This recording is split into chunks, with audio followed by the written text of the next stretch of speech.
이 시편 133편을 읽기 전에 작은 글씨로 쓰여져 있는 주석을 보면 여러분들이 성경책을 비면 그 위에 작은 글씨가 있습니다. 다윗의 시라고 기록되어 있습니다.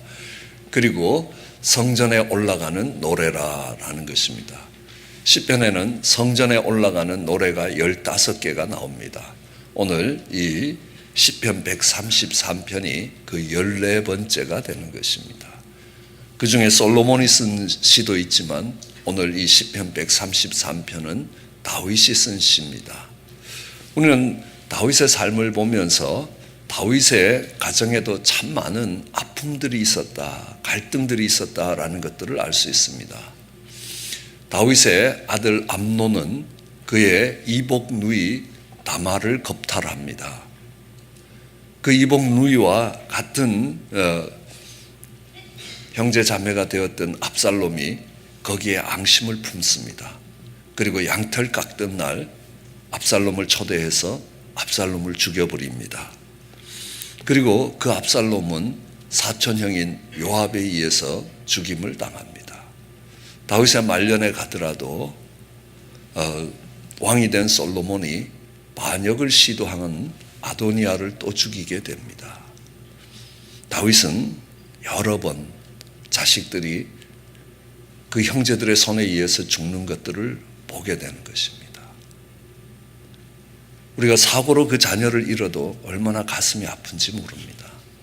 그런데 그 자녀들의 싸움 속에서 서로 죽이고 죽이는 것이 그치지 않는 것들을 볼 수 있습니다. 이런 불화와 갈등은 다윗의 집에만 있는 것이 아닙니다. 우리 믿음의 조상이라고 이야기하는 아브라함의 집을 봐도 그렇습니다. 아브라함에겐 두 아들이 있었습니다. 이삭과 이스마엘입니다. 하갈이란 종을 통해서 난 이스마엘이 있었고 이삭이 있었습니다. 둘 사이에도 많은 갈등이 있었습니다. 결국 아브라함은 이 이스마엘을 집에서 내보내야 되는 결정을 하게 됩니다. 함께 한 집에서 살아갈 수 없었습니다. 오늘날은 결혼하면 분가하는 게 자연스러운데요. 그 시대에는 부족 국가를 이루어서 함께 살아가고 있었습니다. 그런데 할 수 없이 그 아들을 그 부족 국가에서 내어보내는 것입니다. 오늘날로 보면 아마 오히려 해외로 보내버리는, 해외 망명을 보내는 것과 같은 유형이 될 것입니다. 그리고 그 믿음의 전통을 이어갔던 이삭의 가정에는 야곱과 에서라는 쌍둥이가 태어났습니다. 이 쌍둥이 사이의 갈등은 더 심했습니다. 에서는 결심을 합니다. 내가 아버지 얼굴 봐서 너를 죽이지 않는데 아버지 죽는 날이 너도 같이 죽는 날이다. 그리고 앙심의 칼을 풀무면서 정말 도끼를 품고 동생을 바라보면서 살아갔습니다. 그 형이 무서워서 정말 36개를 낳아서 외삼촌 집에 갔습니다. 그 형의 분노가 풀리지 않음으로 인하여 이 야곱은 외삼촌 집에서 많은 세월, 거의 20년에 가까운 세월, 그 이상일지도 모르지만 그 세월을 집으로 돌아오지 못하고 아버지 품으로 돌아오지 못하고 살아가는 것들을 보게 되는 것입니다. 신약에 오면서도 그렇습니다. 교회를 이루고 있지만요, 그 교회에 헬라파 유대인들이 있었고 히브리파 유대인들이 있었습니다. 이 사람들 사이에 엄청난 갈등들이 있었습니다. 그래서 어쩔 수 없이 집사를 선임하게 되는 배경이 그 갈등 속에서 일어났던 것입니다. 선교를 하는 바울과 바나바 속에도 갈등이 있었습니다. 영어로는 이렇게 합니다. 첨예한 갈등이었다고. 샤프 컴플릭트라는 겁니다. 뭐 그냥 서먹서먹한 정도가 아니라 아주 첨예하게 대립했다는 겁니다. 왜냐하면 바나바에겐 조카가 하나 있었습니다. 이 선교여행을 1차 선교여행을 같이 갔는데 가장 어려운 때에 이 조카가 그만 도망가 버렸습니다. 그러니까 그 무거운 짐들 다 지고 이 바울과 바나바 두 늙은이들이 그 짐을 지고 산맥을 넘고 산을 넘고 강을 건너서 선교여행을 마쳤습니다. 2차 선교여행을 가려니까 좀 미안했던 그 마가가 아이, 저도 따라가면 안 되겠습니까? 그러니까요, 바울이 절대로 너랑은 안 간다는 겁니다. 너 중간에 또 힘들면 또 도망갈 건데 너 같은 인간하고는 절대로 사역을 같이 못한다. 그랬을 때 바나바가 그래도 내 조카 아니냐, 한 번 더 기회를 주자, 회복할 수 있는 기회를 주자. 못 주겠다. 그래서 둘이 싸워서 그러면 당신은 마가랑 가고 나는 실라라는 다른 청년을 데리고 같이 이 선교 방향이 나누어지게 되는 것들을 보게 됩니다. 두 사람 다 성령 충만한 사람입니다. 복음을 정말 넓게 온 세상에 편만하게 전하기 위해서 안전하게 지내던 그들의 교회와 그들의 처소를 떠나서 선교 여행에 올라서는 그들도 한참 싸우더라는 겁니다. 그래서 같이 못 가겠다 하고 나누어져서 가는 것들을 봅니다. 그럼 우리는 사람들이 살아가는 그 가운데서는 갈등이 없는 경우를 우리가 상상할 수 없다라고 결론 지어도 될 것입니다. 그 갈등들을 어떻게 이겨갈 것이고 어떻게 극복해 갈 것인가라는 겁니다. 우리는 하나님의 자녀라고 이야기합니다. 이 교회는 그 하나님의 자녀들이 만들어가는 공동체입니다. 마치 가정과 같은 공동체입니다. 이 교회 속에도 적지 않은 갈등들이 일어나게 됩니다. 그런데 이런 갈등들이 일어나면 가장 가슴 아픈 사람이 있습니다. 그걸 지켜보는 부모님입니다. 부모님들 마음이 찢어지는 것 같습니다. 오늘 본문이 이야기합니다. 형제가 연합하여 동거함이 어찌 그리 선하고 아름다우냐는 겁니다. 형제들의 손에 수없이 죽어나가는 자식들을 보면서 다윗이 절규하듯이 이렇게 노래하는 것입니다. 형제가 연합하여 동거함이 어찌 그리 선하고 아름다운지. 이 기쁨의 표현은 말로 할 수 없다는 겁니다. 형제가 연합하여 동거하는 것이 너무너무 기쁘다는 것입니다. 정말 그게 아론의 머리에 기름이 나서 그것이 수염을 타고 옥깃에 내리는 것 같고 헐몬의 이슬이 시온에 내리는 것 같이 아름답다는 겁니다.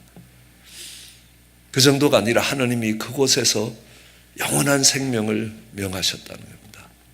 하나님이 그곳을 축복하시는데요, 형제가 연합하는 자리에 축복을 하시는데 영원한 생명으로 축복하시더라. 이것이 형제가 연합하는 것이 얼마나 가치 있는가라는 것들을 우리에게 이야기해 봅니다. 저희 부모님들은 농사를 짓고 있었습니다. 그러면 저희 어머님 형제가 12형제였습니다. 저희 아버님 형제는 6형제였습니다. 그러니까 늘 저희 아버님이 장모님은 한타 쓰고 나는 반타 씁니다, 이렇게 이야기를 하셨습니다. 그러니까 우리 외할머니가 어쩌다 보면 2년에 한 번씩 또 어떨 때는 1년에 한 번씩 저희 집에 가끔 오시기도 했습니다. 그러면 오래간만에 오신 어머니를 저희 어머님이 지극정성으로 대접합니다. 그럼 그때는 저희도 아주 잘 먹는 기간입니다. 그래서 외할머니 오실 때가 참 행복했습니다. 그런데 이렇게 잘 차려놓은 상을 보면 외할머님이 기뻐하시면서 드시는 게 아니라 그 상을 대하면 늘 눈물을 흘리시는 겁니다. 그럼 묻습니다. 왜 우시냐고요. 아니, 나는 이래 좋은 음식을 대하는데 우리 막내가 사업에 실패해서 밥을 굶고 있을 걸 생각하니까 내가 정말 밥이 넘어가질 않는다라고 이야기합니다. 그럼 그걸 지켜보던 어머님이 어머니 걱정 마세요. 제가 양식 보내서 밥은 굶지 않게 할게요. 이렇게 하면 우리 외할머니가 자신이 먹는 것보다 더 기뻐하셨습니다.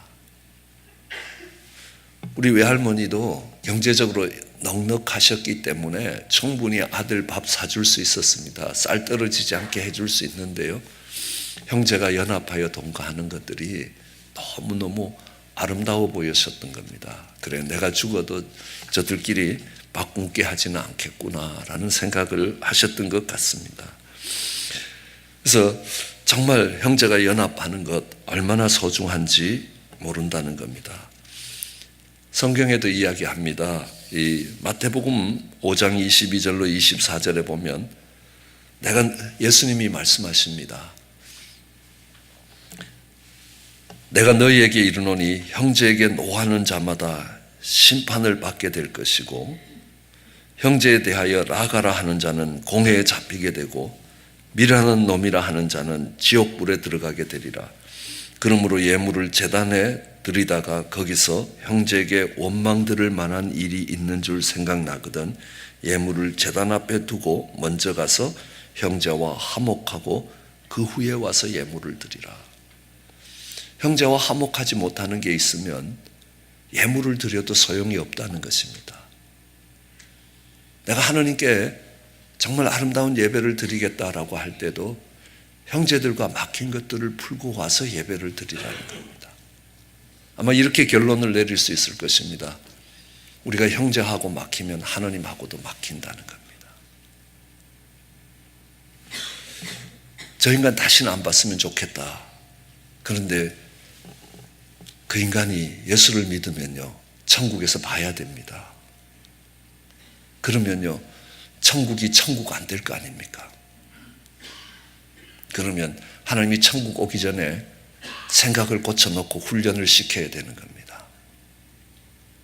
인생이 다 연약하고 부족하고 허물지다는 것을 깨달아야 되는 겁니다. 특별히 내가 그렇다는 겁니다. 내가 다른 사람보다 더 그렇다는 겁니다. 내가 1만 달란트 빚진 자인데 나한테 몇백 데나리온 빚진 자, 그 형제를 용납하지 못했구나.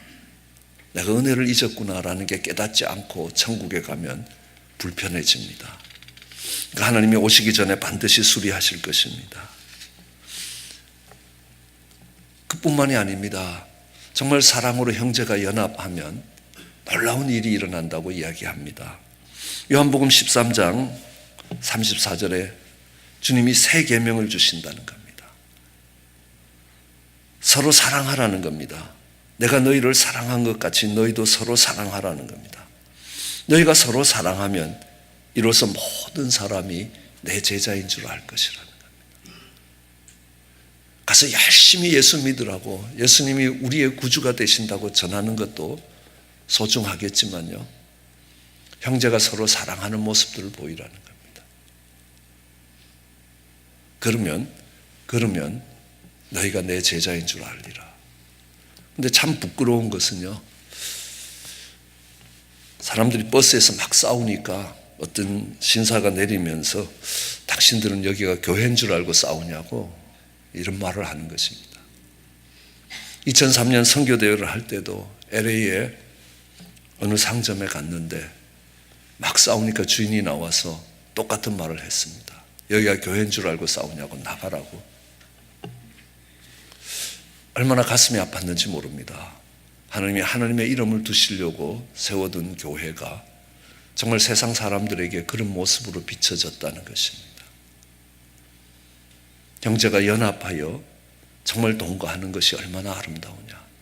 서로 사랑하여 함께 지내면요, 그 사랑으로 함께하면 우리 주님이 우리를 사랑하신 것처럼, 아니 어쩌면 3번 부인할 비겁한 베드로를 사랑하시고 그의 발을 씻기고 자기를 배반할 가룟 유다의 발을 씻기시는 주님의 사랑과 같은, 오늘 이 새 계명을 주시는 배경이 그 배경입니다. 그렇게 주님이 사랑하신다면, 그 주님이 사랑한 것처럼 사랑하면 세상 사람들이 너희가 내 제자인 줄 알 것이라는 겁니다. 저희는 단기 선교를 가서 목적이 있습니다. 우리는 사역을 잘 안 해도 된다는 겁니다. 실패할 수도 있다는 겁니다. 그렇지만 우리가 사이좋게 지내야 되는 겁니다. 재미있게, 정말 웃음으로, 웃음꽃이 끝이지 않으면서 그렇게 몇 번 같은 선교지에 갔으니까 당신네들은 어떻게 그렇게 행복할 수 있냐는 겁니다.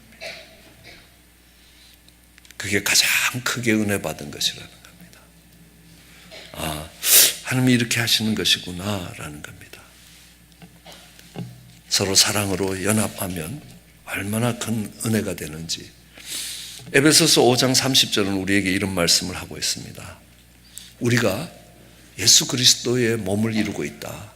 우리는 그 몸의 지체라는 것입니다. 그러므로 사람이 부모를 떠나 아내와 합하여 둘이 한 육체가 될지니 이 비밀이 크도다. 나는 그리스도와 교회에 대해서 말하고 있다는 겁니다. 자, 남자가 부모를 떠나 아내와 연합하여 한 몸을 이루는데 이 비밀이 크다는 겁니다. 이 비밀이 크다라는 게 영어로는 a profound mystery. 근데 다른 번역에는 이렇게 번역합니다. The great mystery. 이 말은 뭐냐면요. 이게 세상에서 제일 큰 비밀이다. 성경에 많은 하느님의 비밀이 있지만 이것보다 더 큰 비밀은 없다. 최상급입니다. 남자가 부모를 떠나 아내와 연합하여 한 몸을 이루는데 이게 엄청난 비밀이라는 겁니다. 그래서 저희 교회에서 이걸 주제로 섹슈얼리티라는 성경 공부를 했습니다. 얼마나 은혜를 받았는지 모릅니다. 저는 그것을 공부하고 난 뒤에 저희 아내와 거의 제가 기억하는 한 한 번도 싸우지 않았습니다. 그 전에 안 싸웠느냐고요? 아닙니다. 그 전엔 목사 안수 받고도 하루에 2번씩 싸웠습니다. 참 놀라운 비밀이다. 어떻게 서로 다른 남자와 여자가 연합할 수 있는가를 배워야 된다는 것입니다. 이 큰 비밀이라는 겁니다. 가장 큰 비밀이라는 겁니다. 갈등하던 가정이 달라지고 갈등하던 교회가 달라진다는 겁니다. 왜 이게 연합하는 게 그렇게도 큰 비밀이냐는 겁니다. 그리고 말씀하시기를 내가 아내와 남편에 대해서 이야기하는 것이 아니라 교회와 그리스도에 대해서 이야기하고 있다. 그렇지만 그 원리를 아내와 남편에게도 적용해도 괜찮다라는 겁니다. 여러분, 이 연합이 왜 가장 큰 비밀이고 정말 형제가 연합하는 게 어찌 그리 선하고 아름답게 보이느냐는 겁니다. 왜 이 연합이 중요하냐 하면 연합이 파괴되는 것은 죄가 들어올 때라는 겁니다. 죄가 들어오면 연합이 파괴됩니다. 여러분, 우리는 아담과 하와가 벌거벗었으나 부끄러워하지 않고 아름다운 가정을 유지했습니다. 내 뼈 중에 뼈요, 내 살 중에 살이라고 고백했습니다. 그런데요, 죄가 들어오니까요, 저 하느님이 주신 저 여자, 우리 아버지가 결혼하라 그래서 한 여자, 너무너무 힘들어서 못 살겠다는 겁니다. 서로 부끄러워지기 시작합니다. 서로 부끄러운 걸 가려야 되는 것입니다. 그러니까요, 가인과 아벨 아들들 사이에 갈등이 일어나기 시작합니다. 형이 동생을 돌로 쳐 죽이는 그런 끔찍한 사건이 일어나기 시작하는 겁니다. 죄의 역사입니다. 죄가 들어오면 갈라지는 역사가 있습니다. 우리가 연합을 이룬다는 것은 죄를 이겼다는 것입니다. 그렇기 때문에 어떤 대가를 지불하고도 그 연합을 이루어 가야 된다는 겁니다. 이 연합을 이루어 가야 되는 절대절명에, 그렇지 않으면 하느님과의 관계도 막히게 되는 겁니다. 그런데 어떻게 그 연합을 이루어 가야 되느냐? 오늘 본문이 우리에게 가르치는 게 있습니다. 우리 잠언 16장 7절에 이런 말씀이 기록되어 있습니다. 사람의 행위가 여호와를 기쁘시게 하면 그 사람의 원수라도 그로 더불어 화목하게 하느니라. 내가 원수가 되어 있는 사람이 있어도요, 내가 하느님과의 관계를 바르게 하면 그 원수하고도 화목할 수 있다는 겁니다. 자, 원수하고 화목이 안 된다는 것, 이 원수와 화목이 되지 않는 것은 내가 하느님을 기쁘시게 하지 못한다는 것과 같은 말입니다. 여러분, 사랑해야 될 사람을 지금 너무너무 미워하는 사람들 계십니까? 아내든 남편이든 자녀든 형제든 자매든 이게 가까울수록요, 그 갈등의 골이 훨씬 더 깊다는 것입니다. 우리는 이 하나님과의 관계, 하나님을 기쁘시게 하면 형제의 관계가 풀린다는 겁니다. 자, 형제의 관계가 무너지면 하나님과의 관계도 무너졌다는 것입니다. 오늘 이 시편 133편은 성전에 올라가는 노래라는 겁니다. 아, 형제가 연합하여 동감이 너무너무 아름답다는 겁니다. 언제 이게 가능하느냐? 성전에 올라갈 때 가능하다는 겁니다. 하나님과의 바른 예배의 관계를 회복할 때에 이 형제 관계들이 다 풀려나간다라는 것들을 이야기합니다. 오늘 이 본문을 읽으면서 우리는 내려온다, 내린다라는 말이 3번 반복됩니다. 형제가 연합하는 게 너무너무 선하고 아름다운데 이 머리에 있는 포배로운 기름이 정말 수염 곧 아론의 수염으로 흘러내린다는 겁니다. 그래서 그것이 옷깃까지 내린다는 겁니다. 그리고 헐몬의 이슬이 시온산에까지 내리는 것과 같다는 겁니다. 내려오는 겁니다. 하나님의 은혜가 내려와야 형제 간의 연합이 일어날 수 있습니다. 오늘 우리가 가진 것을 가지고 정말 서로 부족하고 서로 허물진 아내와 남편, 형제와 자매와 연합하기가 어렵다는 것입니다. 본질상 진노의 자식이고 죄 가운데 태어났기 때문에 연합이 쉽지 않다는 겁니다. 그렇지만 하나님이 하늘에서 은혜를 베푸시면 성령의 기름 부으심이 있다면 이 물을 이야기할 때 예수 그리스도의 보혈을 이야기합니다. 물과 기름 그랬을 때 그리스도의 보혈로 깨끗게 되고 성령의 기름 부음으로 거룩하게 되는 것이라는 겁니다. 그 기름 부음과 그 생명의 원천이 되는 이슬이 내릴 때에 그곳에서 형제의 연합이 일어날 수 있고 정말 죄를 이기고 생명이 일어날 수 있다는 것들을 오늘 말씀하고 계시는 겁니다. 그럼 이 성령의 기름 부음이 일어나는 겁니다. 양들은 특별히 발정기가 되면 굉장히 예민해집니다. 그래서 자기 테리토리, 자기 영역을 결정해 놓고 다른 양이 들어오면 그냥 머리로 갖다 팍 박아버립니다. 얼마나 머리를 박느냐? 머리 깨질 때까지 박는다는 겁니다. 둘 중에 하나 죽을 때까지 머리를 박고 싸운다는 겁니다. 그래서 목자가 머리에 기름을 바르는 겁니다. 그럼 시편 23편에 보면 내 머리에 기름을 바르신다. 성령의 기름 부음이 있다는 말과 같은 말이겠지만요. 그 기름을 바르면요. 양들이 머리를 박치게 하러 콱 가도 이 기름에 미끄러져서 재미가 없는 겁니다. 별로 효과도 없는 겁니다. 그러니까 더 이상 안 싸운다는 겁니다. 그 양들 사이에 영역 경쟁을 할 때에 그 머리에 기름 부음이 있으면 그 영역 경쟁이 거기서 그쳐진다는 겁니다. 아, 이 기름 부음이 정말 이 머리에서부터 흘러나서 수염을 통해서 옷깃에까지 내린다는 겁니다. 근데 누구의 수염이고 누구의 옷깃이냐는 겁니다. 제사장의 옷깃이라는 겁니다. 아론이라는 제사장의 옷깃입니다.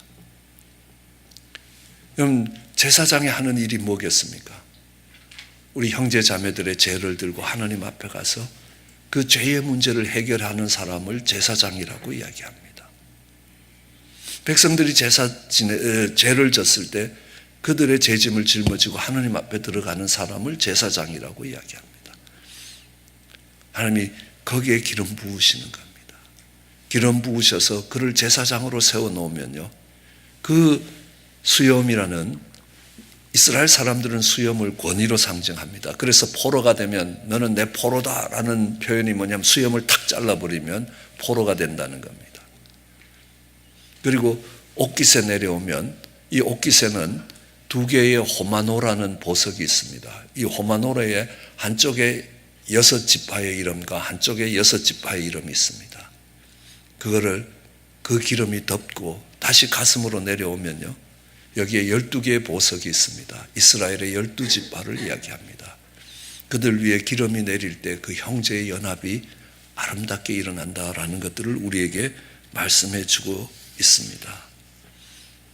또 내려야 될 것이 있습니다. 뭐냐면 이슬입니다. 헐몬에 내린 이슬이 정말 온 시온산을 덮는 것입니다. 그럼 잘 아시죠? 그럼 이스라엘의 지형과 기후가 어떤가? 제가 두꺼운 책을 갖다 놓고 공부를 하다가 앞에 한 15페이지쯤 읽다가 그냥 탁 덮었습니다. 이거 공부 안 해도 되겠다라는 겁니다. 왜냐하면요, LA하고 똑같은 겁니다. 예, 바다가 있습니다. 이쪽에 높은 산이 있어서 바닷바람이 산을 못 넘어갑니다. 그리고 그 너머는 사막이 있습니다. 그리고 북쪽에는 맘모스라는 헐몬산처럼 맘모스의 큰 산들이 북쪽에 위치하고 있습니다. 너무 똑같은 겁니다. 그 대신에 이스라엘은 규모만 조금 줄이면 되는 겁니다. 그러니까 그게 제가 여태껏 성지순례를 안 간 이유입니다. 가도 LA하고 똑같을 거니까요. 거의 비슷할 겁니다.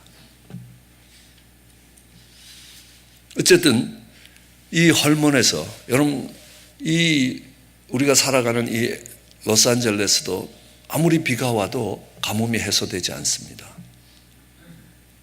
시에라 네바다 이 로키 산맥 위에 엄청난 눈이 쌓이고 비가 와야지 그 비들이 흘러내려서 여름을 지나가는 것입니다. 여기에 내린 비는요, 우리가 사는 이 땅에 내린 비는 사막이기 때문에 금방 다 빠져나가고 햇빛만 한번 나면 바짝 말라버리는 겁니다.